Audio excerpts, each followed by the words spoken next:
Okay, I think we're going. Merry Christmas. Happy New Year. So good to see you again. It's You been too. too long, right? It's been over a month, yeah, it's been quite a while.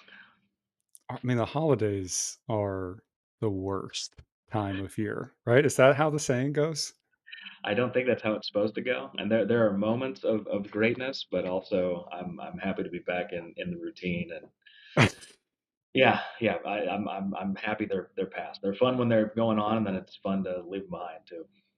I mean, our bromance kind of went dark because of these stupid traditions, and it Yeah, was it was tough on me. I mean, I'm having to like chat with family I see once a year, come up with presents for people I don't really care about.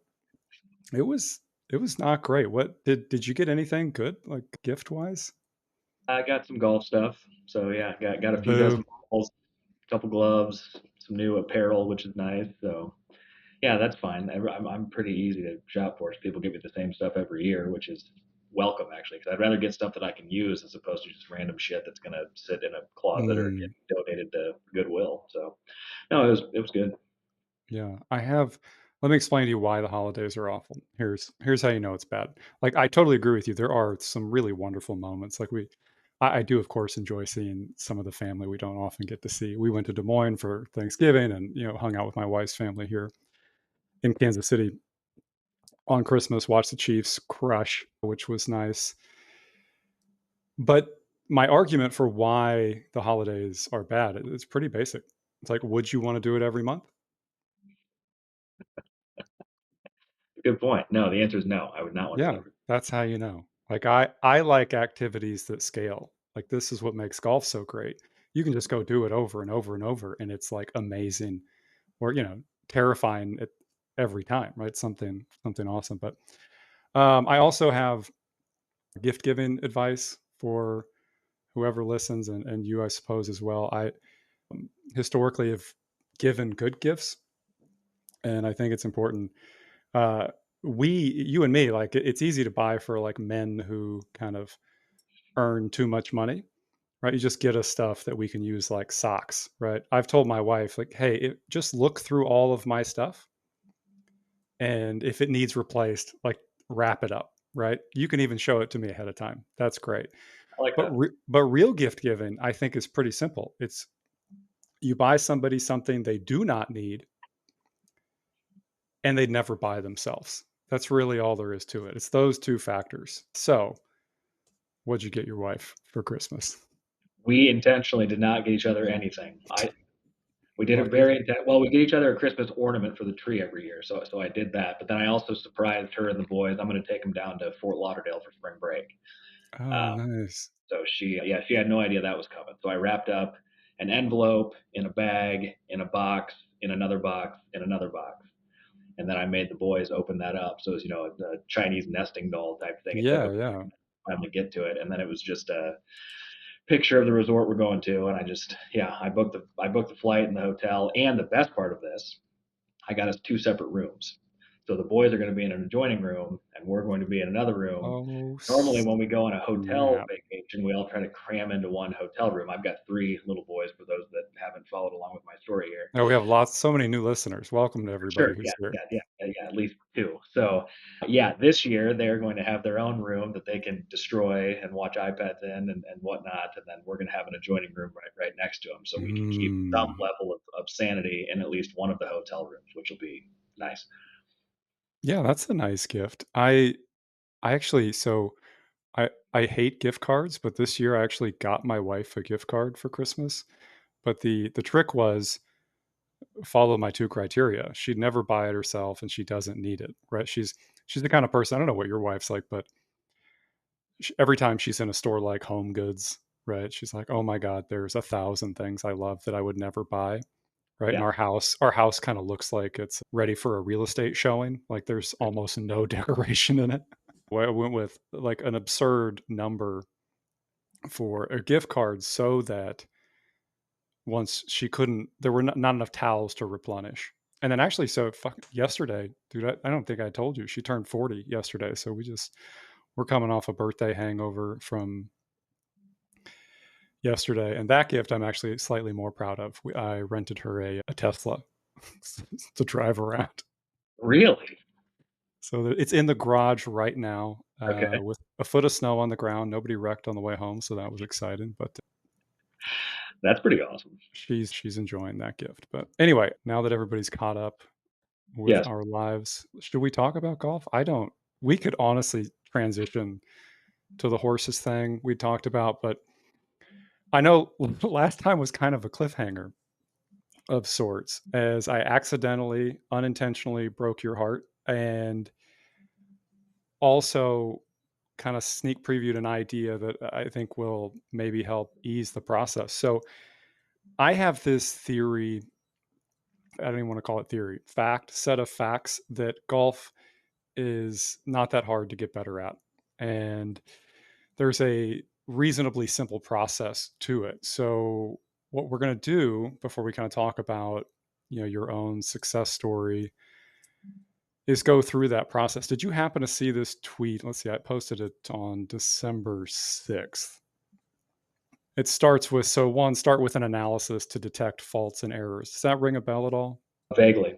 It's Yeah. not it's not a tweet, you have to call it an X, by the way. Oh my, yeah, a post. Excuse me. I'm saying it wrong. Just showing my age, I guess. Um, Whatever. okay. So yeah, we'll kind of run through these things Yeah. and then go back through them. So it's like, first of all, you do a diagnosis, right? Second of all, you use fairly straightforward motor learning strategies to upgrade your skills. 2A/3, it's like you incorporate feedback along the way, some sort of feedback mechanism. 4, you measure results over time, like enough time that you actually get statistical significance. And 5, you're constantly iterating as your fields evolve, as your chronic faults, adjust. And that's it. It's really just those 5 steps. And I'm sure none of that sounds new to you. But before we kind of dig into them one at a time, I'll kind of let you react to those 5 basic ideas.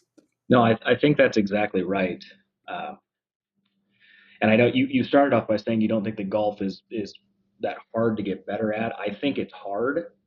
I think it's not that complicated. Yeah, Ultimately, that's a better way to say it. yeah, what you showed me is that as long as you have somebody who knows what the hell they're talking about and knows how to diagnose a fault, it's not rocket science. I mean, you and I started, for those that just are listening for the first time. You and I started with a single picture of the top of my backswing, where you told me the club is here, it needs to be here. Figure that out. So the diagnosis, and it's not complicated. It's just but it's difficult because it requires a lot of time and effort that I think a lot of people burn out on when they're looking for the get rich quick scheme, or the, hey, Yeah, for golf. just swing this orange whip 15 times a day and you'll get better type thing. I mean, Yeah. that's all smoke and mirrors, and it's just to get clicks on social media. The actual process is way more Oh, dirty than that. so much so. Yeah, it's like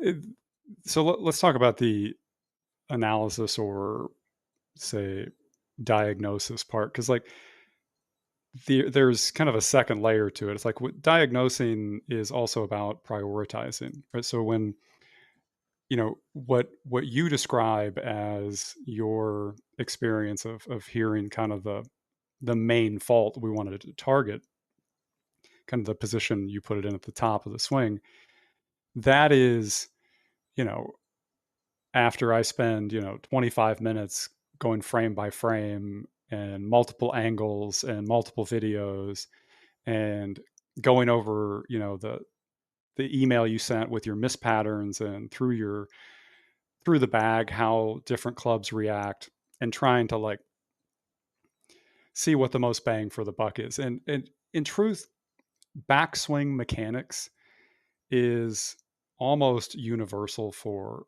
folks, because think of it as like setting the table. It's a lot easier to have a nice dinner if everything is laid out ahead of time. And one of the things about motor learning is that the slower you're moving, the easier it is to change. And the backswing, of course, is, the slowest part. And I actually saw a great video about tempo. Have you ever heard this idea that the first part of the backswing is actually faster than the second part of the backswing or the top? Say first half versus second half. No. That kind of like kind of like imagining a whip that we kind of whip it off early and lag it in transition. Does that sound familiar or something you might have heard?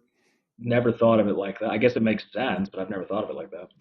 Yeah, like if you look at like Xander's tempo, it kind of has that sort of whippy, fast to slow to fast behavior to it. But anyway, so top of backswing is one of those spots where we have a little bit of time, especially if you have a longer motion up there. So anyway, okay, let's dig into motor learning strategies. I've said this 100 times, but it's kind of four principles that, and I'll carve out the fifth one. But exaggeration, slow motion, progression, and environment. Right.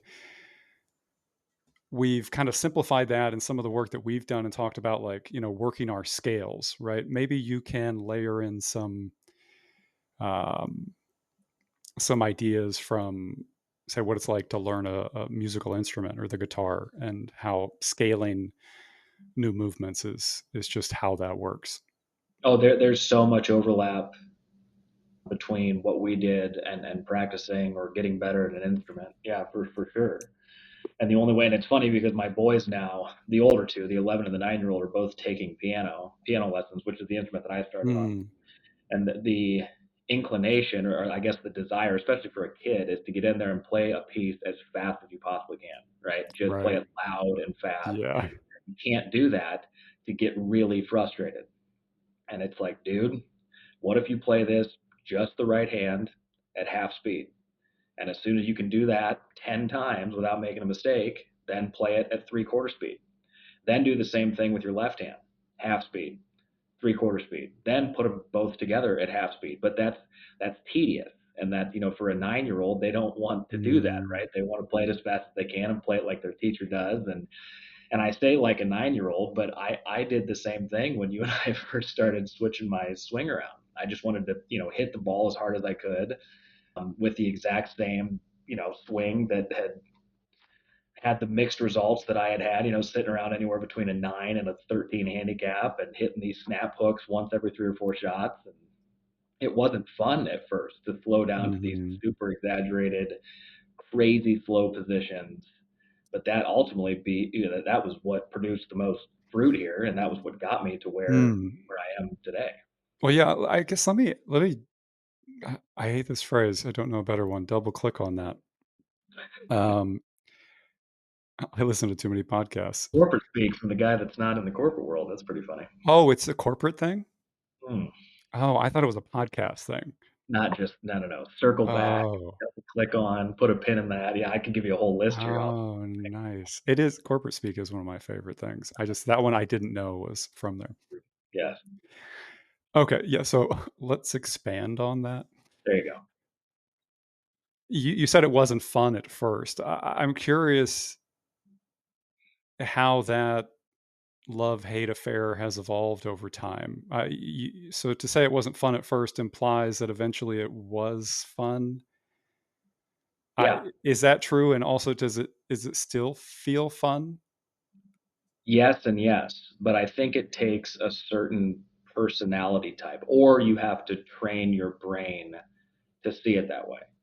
I think that's why I was as successful in music as I was, because I didn't mind sitting in a practice room and playing the same scale for an hour.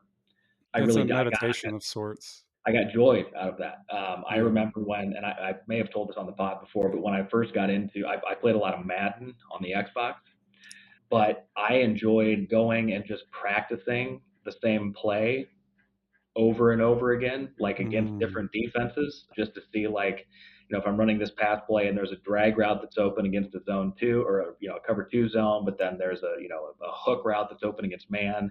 I, no, there weren't too many kids doing that. I mean, most kids were just wanting to play as much as they could and, chuck the ball 60 yards down the field and, try to run up the score. And I had more interest in like figuring out why does he get open against this defense, but not Mhm. against that defense? That's just, I think, I was able to do that with the golf swing too. But up until working with you, I never really had the blueprint for what it was. Like I would tinker around with things, but I didn't. The tinkering had no structure to it. I would just mess around, and I never knew, what I could do to get better. So I think, it was fun for me because for the first time, I finally had somebody who actually showed me what it would take, and then I could go mess around with that in my sim room on my own time and on my own terms. And that's just the way my brain is wired. I Hmm. dig that stuff. Yeah, I think it all stems from, like a deep curiosity with, specific things that you really want to understand how it works, right? I mean, you brought up Madden, which is funny. We actually just started playing in our house recently. My son beat my wife and I like 56 nothing Yep. the first time. It was great. But, when I watch football, with the Chiefs and, as somebody who plays a game for a living, like I have very like strong like general strategy principles. Of course, the NFL is riddled with strategy error. However, I don't have like football specific knowledge. And I do find myself curious with like I couldn't tell you what a cover two is. And but it's kind of fun to listen to like Romo goes pretty deep sometimes and relative to the other analysts and like even Tom Brady now, like he'll say some things where I'm like, I need an interpreter. I don't know what he's saying. So it's kind of anyway, if football was on my radar more significantly, like I could see myself getting into it. And but the point being, because we want to solve the problem. We want to acquire the knowledge. We want to know how to get better at piano. Like and for me with golf, it was like I really, really wanted to know how to do it. Like I couldn't wrap my head around how at 22 years old, I'm breaking 70 2 or 3 times a year, and at 32 years old, not breaking. I mean, I think I shot 90 once in a tournament, right? Like what? How is this possible, right? And then not only how is that possible, but then well, how do you say stop that from happening? So it's just my own problem situation, that I was obsessed on for long enough to get to kind of in its own. But I mean, it is. I feel like it does deserve its own category. It's like it's too easy, and most people pretend they're practicing, right? It's very easy to think that you're practicing when there's no real feedback, right? It's like of the people that are using ball flight as a feedback in their minds, how many of them could recite the ball flight laws to you? Exactly right. A Yes. very very small percentage, right? You can use ball flight as feedback, but the prerequisites to it, most people never ever put in.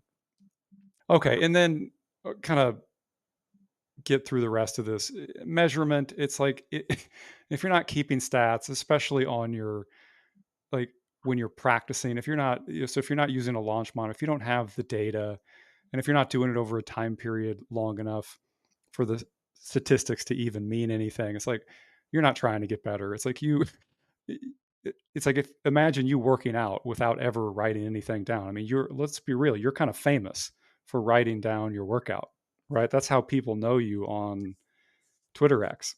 My 34 followers. Yes. Yeah.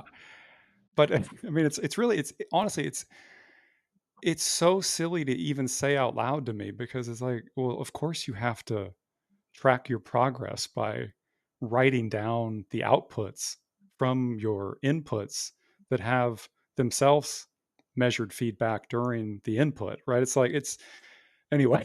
And then maybe my favorite is the fifth one. It's iteration. I love to repeat the idea that golf swing faults are chronic. Those old patterns kind of live literally inside of us. And it's not just golf, but with golf specifically, if we take some time off. If we don't put in the maintenance, the old patterns tend to emerge. If we get ourselves into an environment where, there's more stress, we have less bandwidth to influence change, those old patterns come back. So we have to iterate. We have to be mindful of the chronic nature of our faults.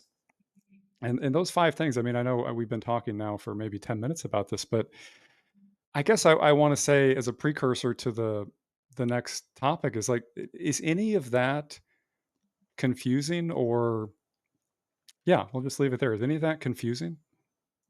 No, not for me anyway, but I've also lived it for the last, I Mhm. guess we've been working together for a little over a year now. Um, yeah, I mean, I don't know that I could have summarized it like that, but as you lay it out, that's the blueprint. Well, I tweeted it, so you Well, can yeah, look that's at it. for sure. But again, the key is it's not that's the part that's not complicated. Okay, you've got the 5 steps now, and I could have, if I'm had I not worked with you, I could have read those 5 steps, and I could have said, yeah, that makes sense. Okay, Yeah, but then what the hell, like from a practical perspective and an implementation perspective, how, if yeah, how do I do that? I would just read that and just scroll, maybe like it and think I'd come back to it at some point, and then just scroll on and never think about it again. So of yeah, course. the practical day to day implementation of that is where that's where the money's made, so to say. Yeah, I mean, and that's effectively what we've done over the last, year is taken those ideas from concept to knowledge that you own, right? That you can Yeah, access on your own privately. Yeah, it's like you you can't just watch somebody playing the piano and go like, "Oh, right, I can do that." Right? They could. a lot of people do. Um, You look at some of those YouTube shorts of those guys, just saying, "Well, here, just play this scale and you'll be fine," and it's got like 10 million views, and I'm like, "There's no one's actually getting better yeah, by looking at that. That's mental masturbation. Nobody's looking at that and actually improving, but it's fun to think of. It's fun to watch that guy and think, oh, I just need to learn this scale and I'll be great. Well, and it's the same thing with the YouTube, the oh, YouTube sure, golf gurus that have 10 million followers. I mean, it's sure. fun to watch that stuff and think, boy, I just need to implement this little wrist cock here and I'll be fine. But it's not going to do anything. It's a waste. Mm, yeah, well said. So it's like I want to kind of lay all that out for you and the audience to kind of help say expand on the sorry, double click on the rationale behind the idea that I think you've gotten to a point with your golf improvement where we could, flag you as graduated. I mean, the entire point I see of a teacher is to make themselves redundant. And otherwise you're just kind of an asshole with a monthly subscription program, right? Like the goal is, the student does it alone. I don't even like the term student, but I think we can safely say that you know how to improve at golf, right? Not only literally, physically, in your sim, on the course, on the range, but conceptually, you could explain it to a buddy. Like you understand the concepts and the implementation. Now, the I mean, from a practical perspective, I want to reiterate that like I don't think that you and I doing the podcast should in any way end unless of course you want it to, but I just mean the formal lessons don't make a ton more sense to me. That informal coaching and light maintenance from maybe I need to like verbally kick you in the butt every 3 months is probably all you need to say be a 4 or 5 handicap, assuming you put in decent practice volume to do the maintenance there. Okay, I'll let you kind of react to that before we jump to the next related point. No, I think that's accurate. Now, the last thing you said though is to maintain 4 or 5 handicap, which I intend to get better than that. We've talked about that, Yeah. but I think what you and I have done with the full swing, um, the data would suggest, and really just my experience on the course would suggest that the rest of that falls on me because I'm at the point now where and I've got a launch monitor, which is great. But when I see certain patterns emerge on the launch monitor, whether it's the face being closed, whether it's the swing path being more out to in than I would like, launch angle being higher than I'd like, whatever, I can sort of, probably not as quickly as you could, but I can diagnose and I can adjust. And I think, yeah, and as far as that's concerned, it doesn't make sense for us to continue the formal coaching on the swing. Now, if I get into a slump here or something, I'll hit you back up. But yeah, I think that's fair. I think that we're probably at that point here. Yeah, there is a speed, let's say, variable that I think you rightfully mentioned. Like your ability to iterate on and diagnose on your faults and implement the motor learning principles as, say, well as I might if I on my own swing, or if I was doing it with you, right? Your speed should be slower, right? You just don't have as many reps.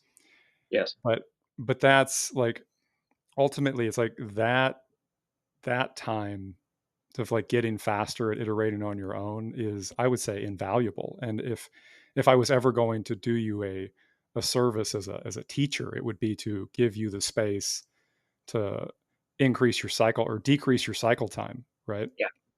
um, okay, so I mean, my favorite elephant in the room is the point you just brought up, which is you want to get better than 4 or 5, right? And this is kind of, if we could like plug in our, say, transcripts from all these podcasts, this is not the first time this topic has come up, and it's honestly, this is my favorite thing to talk about. So I mean, I I'm so excited. Okay, so you've mentioned Scratch. I mean, literally it's in your Twitter handle, and can I give people your email address? Is that what it's in your junk email address too? It's a burner email account, yeah, for The sure. burner, yeah. So you have mentioned it, and it's also the name of, maybe one of the most popular golf podcasts in the world. I guess, what is it? How serious are you about that? Or when I say 4 or 5 and maintenance, what I'm talking about is, probably half the reps it took you to get there, 5,000 reps a year or so. What is it that you're thinking in terms of, you're not where you want to be, maybe you want to be significantly better? Yeah, scratch is completely arbitrary. I understand that I could fudge those numbers. I could give myself more 4 footers. I could probably get down there. I think if I would like to be in a position where I can stand on the first tee and think that shooting even par is a reasonable goal. This year, I was thankful enough that I was able to break par twice, Oh which yeah, I've never 71s. never I done forgot. before. Yeah. First at my home course, which was great, and then down at a country club in Dayton, Ohio, or Springfield, which is great too. But those still feel like outliers. Obviously, they're outliers because I've done it twice in the thousands of rounds that I've played, right? So I think I can now, by the end of the year last year, I felt like I could stand on the first tee, and 77, 78 was a reasonable number to expect. Hmm. And in fact, there was a span there in August and September where I think 9 out of 10 times I played, I broke 80, and I've never done that. Yeah. Well, first year of really paying attention to this stuff, knocking the handicap down, in half, that's great. But I think the next level, or maybe it's 2 levels from now, but I think the next level is just thinking, if I shoot 72 today, that's a good round, or maybe even a great round, but that's not an all time career round. And that in my head is scratch. Now if I shoot 75, am I disappointed? Probably not. But if I shoot, 70, that's something that was not necessarily expected, but not out of the question. So that's that. Now I know that sounds super fluffy and subjective, but that's when I think about what scratch is to me. I'm doing the quote sign here. Mm, That's what it looks like for me over the next couple of years here, if I have the time and the interest in continuing to push this to the next phase. So yeah, on the home course, what's your slope and rating? Do you know off the top of your head? On, give me 10 seconds. I can do it. We'll play some elevator music For sure. while we wait. From the tips, it's 72.6, 134. Where I typically play, it's 70.6 and 131. So and it's par 72 at 70.6.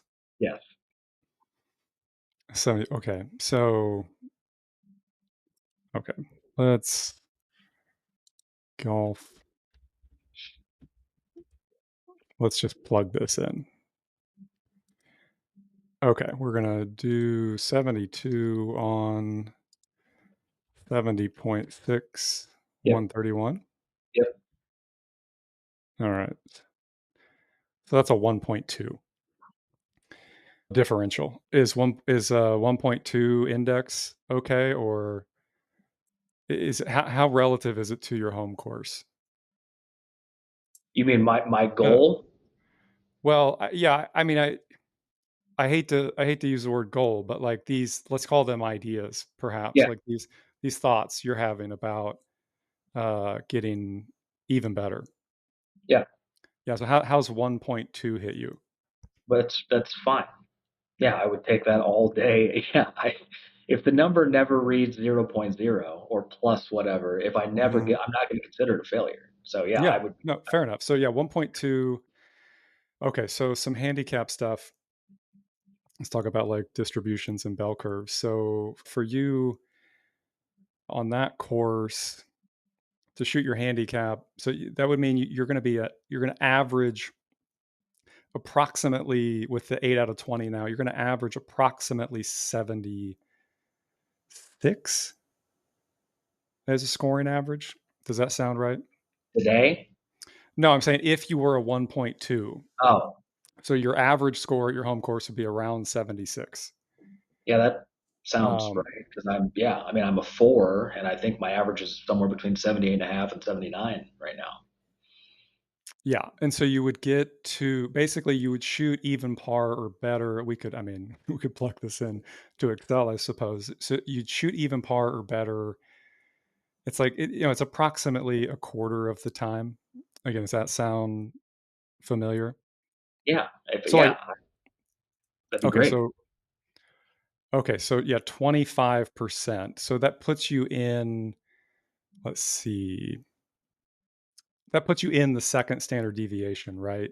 Because like if we're in, say, your top 25% of scores, we're like in the 75th percentile, right? So we're outside of one standard deviation at 67%. So okay, so just trying to like put some math on this. So is it reasonable to suggest that your quote goal or your idea is that you want to shoot 72 or better approximately a quarter of the time on your Sure, home course? absolutely. And what about that is so appealing compared to today? That's a good question. Okay, It's so let me I'll pause you there. All right, so let's say we're at a quarter of the time, right? yeah, And so let's also bookmark this idea of like we could do the for your current, right? We know that you'll do it some percentage of the time. Let's just assume it's all the way out in your third standard deviation. So it's only 3%, right? Three to 5% max. yeah. Right. So let's just for the sake of argument say it's 5%. So like let's define like a 20-point gap between 5 and 20.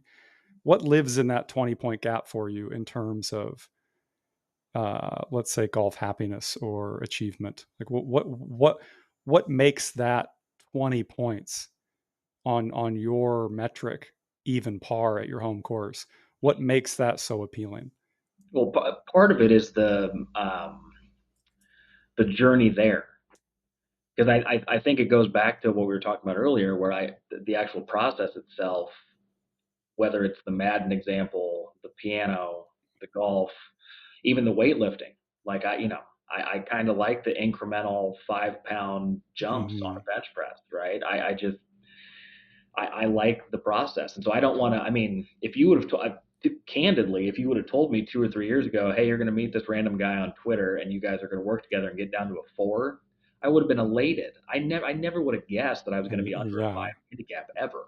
yeah, But I also I'm not done now. I mean, I'm in my mid 30s. I don't want to just say, okay, well, I reached where I want to be, so I'm just going to coast for the rest of my golf mm, career. I want something to continue to chase. Otherwise, what the hell's the point in taking all this time away from my family? I mean, if I'm going to have a hobby, I want well, it to challenge me, and I want something to strive for. yeah. So this is, I mean, like I said, my favorite topic. So I I don't think a a difference really exists between the type of maintenance you're going to have to do to stay at 4 point or 4.5 or whatever it is, i- and the type of work you would have to do to get to one. It's the same thing. It's a question of volume, right? It's the same set of processes, right? The ideas from the first segment scale, right? So the conversation you have to have with yourself and most likely your wife is, you know, how much time do you how much volume can you put in?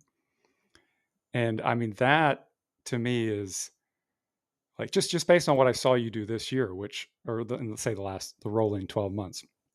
We ballparked it at 10,000 reps and you were at, remind me, like 40 rounds. Is that close? 35, 40? About 35 this year. Yeah. Okay. So kind of like the bare minimum that you can improve on significantly, right? For somebody who's plateaued, 35, 40 rounds, 10,000 reps to do what you've done. To get to scratch, like I honestly would be shocked if you could do it with less than double on both of those metrics. And this is where like I I guess let me pull in this other tweet. This was not on our list, but this is kind of relevant to Yeah. the point. I don't know if you saw this. This one says, "How about this fantasy? Golf coaching, but you only pay if you hit your goal, like the world's friendliest wager. One, we agree on a plan or a goal. Two, we escrow the money. Three, you get to work. And if the golfer follows the plan and doesn't reach the goal, full refund. Otherwise, the coach keeps the money." Like I, as a professional gambler, like and somebody who's been around, not just you, but other golfers I've seen improve, including myself, I have a fairly decent like handicapping of like volume. So we could play this game if you wanted, not for money, but we could find like some other thing we cared about. But ultimately, like to say that you want this thing is synonymous with saying that you want to pay the price it takes to get it. And I 20,000 reps a year and 80 rounds a year, I think might be tough for you. I don't know. Like what can we can we pull in your wife on this call and see how Well, she feels about it? it's not even her. I mean, I don't, No, I keep, know. keep keep in mind that my golf season, if I'm lucky, is 8 months. If I'm lucky, I'm in Northwest Ohio. So if I can go from March to November, that's rare. In fact, the handicap system in Ohio only lets me post from April until October. Fuck those guys. So I'm not going to play 10 to 12 times a month. I'm not. And that's a combination of, the joke you made about my wife, but also I coach baseball. Yeah, I have yeah, boys, we go on family vacations. I mean, if I was in I aim to be able to do that in my 60s, but I'm not doing that yeah. now. Amen. Yeah. Yeah, No, that's, of course I know you're not doing it, right? yeah. And I can only be modestly confident in this prediction, right? I don't know like with certainty, but at the right odds, I would happily bet a ton of money on it. The how do I say this? Let me grab my notes. Oh, okay. This is what I wanted to say about it. Yeah. there are a lot of things there are a lot of things in my life that I want to do, like big upgrades in different categories. And for the life of me, I can't do them all. I would love to. And the struggle that I face, especially as a self-employed person who I can just do anything I want whenever I feel like it, is like I still have to pick.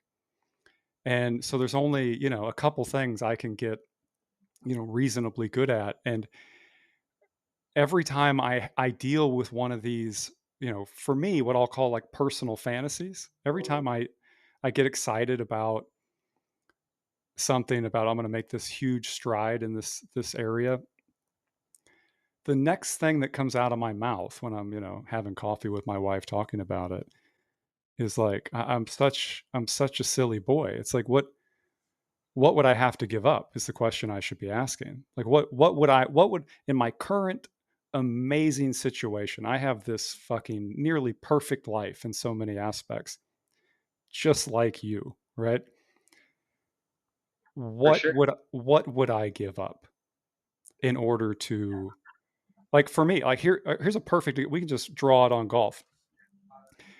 I could, right, with my technique today, probably get to +4, right? If you gave me a few years, 20,000 reps a year, 80 to 100 rounds a year, I bet I could do it. The technique is so sound now, right, that I can play, around 0, 1, 2 on no volume, right?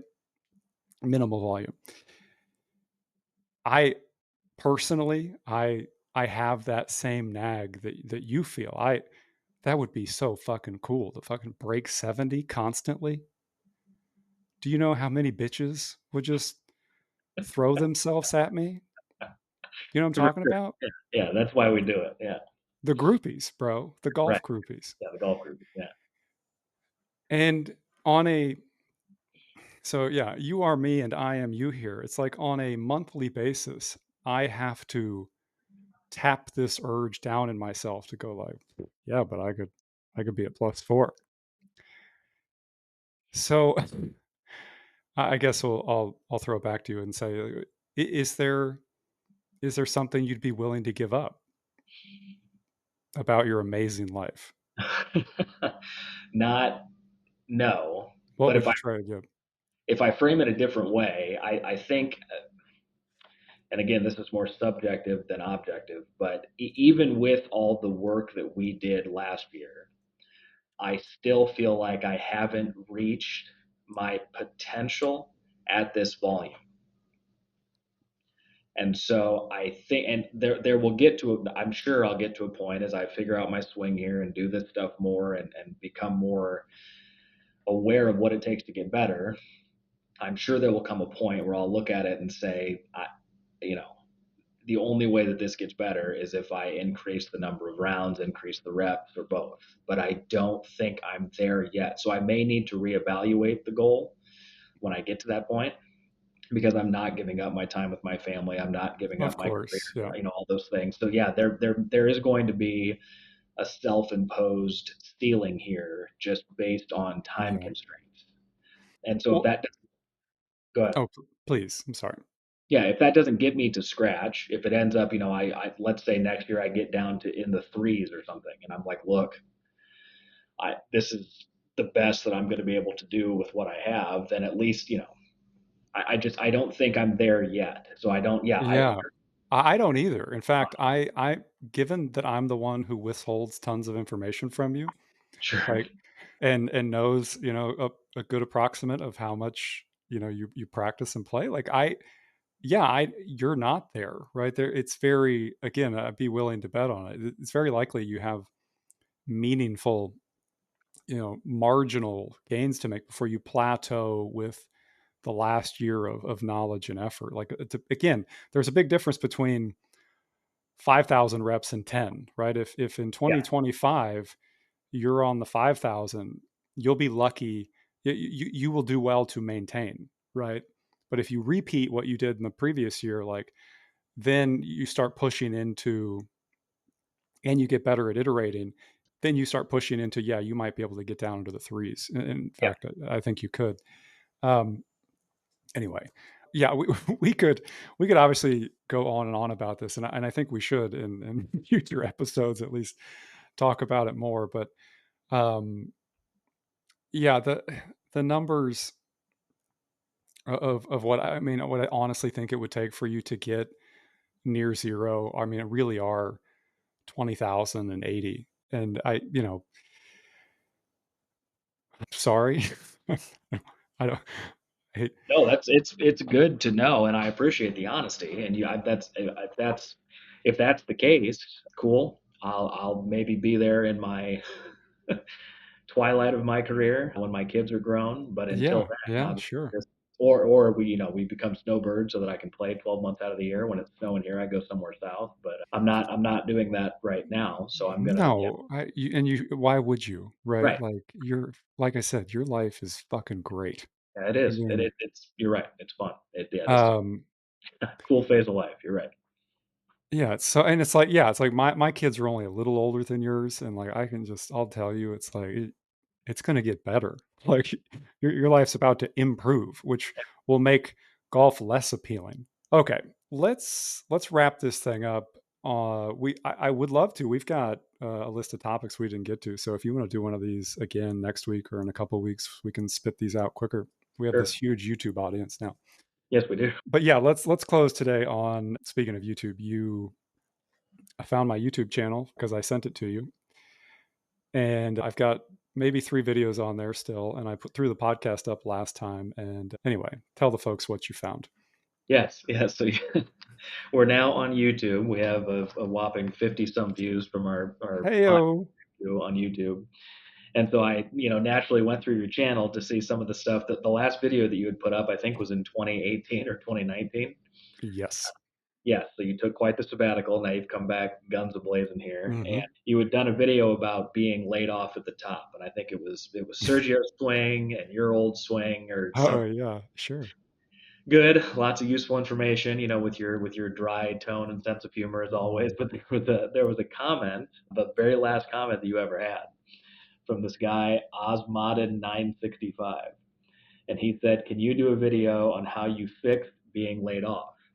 And you said, "Yeah, look at that. My next video, I'll address that." And then 7 years went by, and the poor guy never got an answer to his question, and you never That's followed through on your promise there. So I'm oh, hoping you're gonna. It finally, he's been waiting mm, just pins and needles since it's probably. pre-COVID, and now you can give him an answer so he can unlock the mystery of the laid off portion of his backswing. Oh, that's funny. Yeah, I'm sure he's still subscribed and just itching for this Of this course, an every so day. sorry. So this is news to me. So we purposely withheld this information from me. I made a video about being laid off, and then the guy asked a question about how to not do it. Like, what was the video about? I don't remember. It was Sergio, so it had to be about being laid off because Sergio is the king of being laid off. Uh-huh. I can't remember the actual detail in the video, but I think you may have.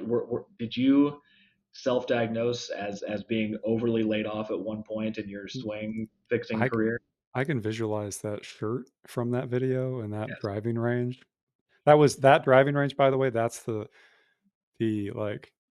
the same country club you play at, just transplanted outside Kansas City. That was when I was there. About it. And I think he said, "Well, okay, you fixed your own laid offness. Can you help me fix mine?" And so Um, yeah, yeah, so, what was his name again? Osmodin965. That doesn't sound like a real name, but okay, Osmoden. Yeah, thanks for tuning in. I mean, politely, like, I don't think I could help. I mean, you could read the book, I suppose, and figure out why that question was bad and why all those YouTube videos were bad.